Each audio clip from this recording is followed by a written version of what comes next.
بڑا ظلم اس معاشرے میں کیا ہے؟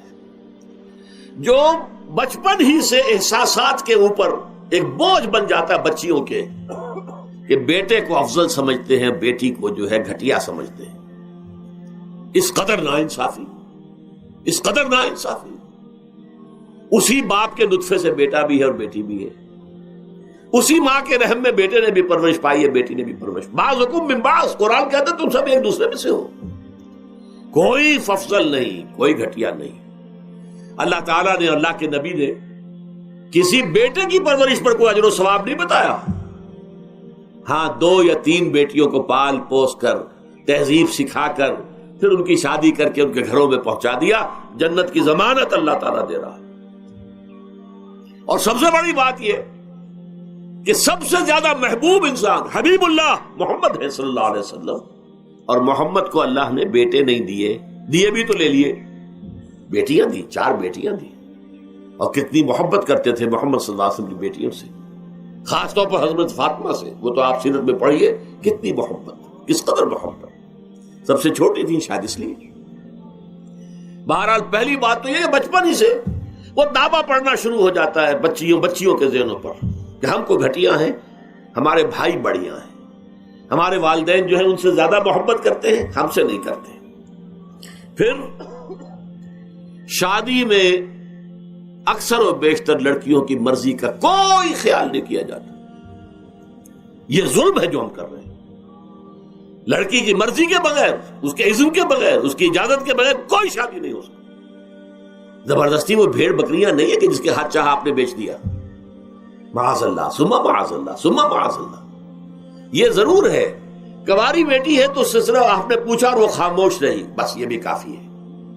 البتہ یہ کہ اگر کوئی سیبہ ہے جس سے پہلے نکاح ہو گیا تھا، بیوہ ہو گئی، یا پہلے شادی تھی ایک خلا لے لی، طلاق لے لی یا طلاق ہو گئی، اس کو تو کہنا پڑے گا کہ ہاں مجھے کوئی اعتراض نہیں ہے اگر میری فلاں شخص سے شادی کر دی جائے، اس کے بغیر نکاح ہو نہیں سکتا. پھر ان سب کے اوپر سب سے بڑا ظلم، یہ تو اللہ تعالیٰ آپ کو توفیق دے تو دوسرا رکوع سورہ نساء کا پڑھیں. کتنی تاکید کے ساتھ احکام آئے ہیں وراثت کے. وراثت مما قل منہ او کثر، چاہے زیادہ مال کسی نے چھوڑا ہو چاہے تھوڑا سا چھوڑا ہو، لیکن وراثت کے احکام جو ہے ان کو نافذ کرنا ہوگا. نصیبا مفروضا، یہ اللہ کی طرف سے حصے ہیں جو مقرر کر دیے گئے ہیں. لیکن ہمارے معاشرے میں کون ہے جو بیٹیوں کو دینے کو تیار ہو اور بہنوں کو دینے کو تیار ہو؟ مجھے تو حیرت ہوئی تھی، مالا کنڈ میں آپ کو معلوم ہوگا ایک دفعہ بڑی تحریک چلی تھی شریعت کے نفاذ کی. مولوی صوفی محمد صاحب بڑے نیک آدمی ہیں، بہت، اس میں کوئی شک نہیں. 80,000 کا مجمع لے کر، جلوس لے کر وہ چل پڑے تھے اسلام آباد کی طرف. لیکن یہ تو 80,000 کو مالا کنڈ سے لے کر اور دریائے اٹک تک تو پہنچ گیا تھا. اللہ کا بندہ، 80,000 کا قافلہ وہاں روکا گیا. لیکن ان سے بھی جب میں نے جا کر بات کی کہ مولانا شریعت آپ نافذ کروانا چاہتے ہیں، لیکن کیا آپ بچیوں کو بھی وراثت کا حق دینے کو تیار ہیں؟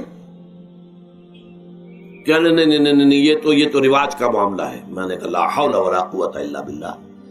اگر یہ رواج کا معاملہ ہے تو باقی چیزیں بھی رواج کی ہیں. پھر شریعت بدل چکی ہے، اب شریعت کا رواج نہیں رہا، ساری شریعت چھوڑ دیجیے آپ. لیکن ان کی نیکی کی بات ہے یہ کہ پہلے توجہ کبھی ان کی ادب نہیں ہوئی، لیکن میری یہ بات جو ہے ان کو لگ گئی ان کے دل کو. اگلی مرتبہ جب ان سے ملنے گیا تو انہوں نے کہا کہ اب میں نے بیعت لینی شروع کی ہے لوگوں سے کہ وہ اپنی بیٹیوں کو بھی حق دیں گے، وراثت کے اندر تقسیم کر کے دیں گے حصہ. لیکن یہ کہ اس وقت تک انہوں نے کہا تھا، ابھی کل 28 آدمیوں نے بیعت کی ہے. وہ 80,000 سے بیعت یہ لینی آسان کام نہیں ہے. 80,000 کو جوش دلا کر شریعت کے نام پر لا کر ٹکرا دینا یہ آسان کام ہے، لیکن 80,000 سے یہ بیعت لینا کہ پورے شریعت پر عمل کریں گے یہ بہت مشکل ہے. یہی تو وجہ ہے ہمارا قافلہ اگر سست گام ہے تو کیوں ہے. ہم یہ کہتے ہیں کہ پہلے میدان میں آنے سے پہلے اپنی ذات پر، اپنے گھر میں دین نافذ کرو، پھر باہر نکلو. اپنی معاش اور اپنی معاشرت پر اسلامی شریعت نافذ کرو، پھر باہر آ کر اسلام کا نعرہ لگانے کا تمہیں حق پہنچتا ہے، ورنہ نہیں.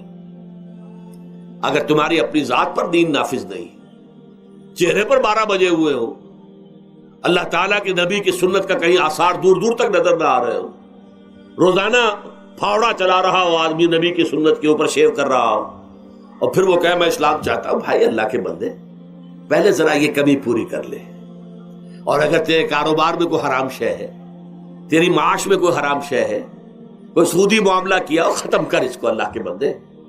بینک کی سروس کر رہا ہے، چھوڑ اس کو۔ اگر یہ کام کر لو، بے پردگی اختیار کی ہوئی ہے۔ اللہ نے تو پردہ سکھایا ہے، اللہ کے نبی نے پردہ سکھایا ہے، شریعت اسلامی نے پردہ رکھا ہے۔ مردوں اور عورتوں کا اختلاط پسند نہیں ہے، اس پر عمل کرو، پھر آنا میدان میں، پھر دوسروں کی غلطی جو ہے بتانا اس کو کہ یہ تم غلط کر رہے ہو، مشرف تم یہ کر رہے ہو، غلط کر رہے ہو، فلاں تم یہ کر رہے ہو، غلط کر رہے ہو، نواز شریف تم یہ کر رہے ہو، غلط کر رہے ہو۔ لیکن یہ ہے کہ اس سے پہلے اپنے اوپر، اس لیے میں نے آپ کو بتا دیا وہ واقعہ کہ انہوں نے بتایا، بعد میں اور بھی آ گئے ہوں گے انشاءاللہ، مجھے امید ہے، لیکن جب میں ملا تھا تو انہوں نے کہا تھا ابھی صرف 28 آدمیوں نے بیٹھ کے۔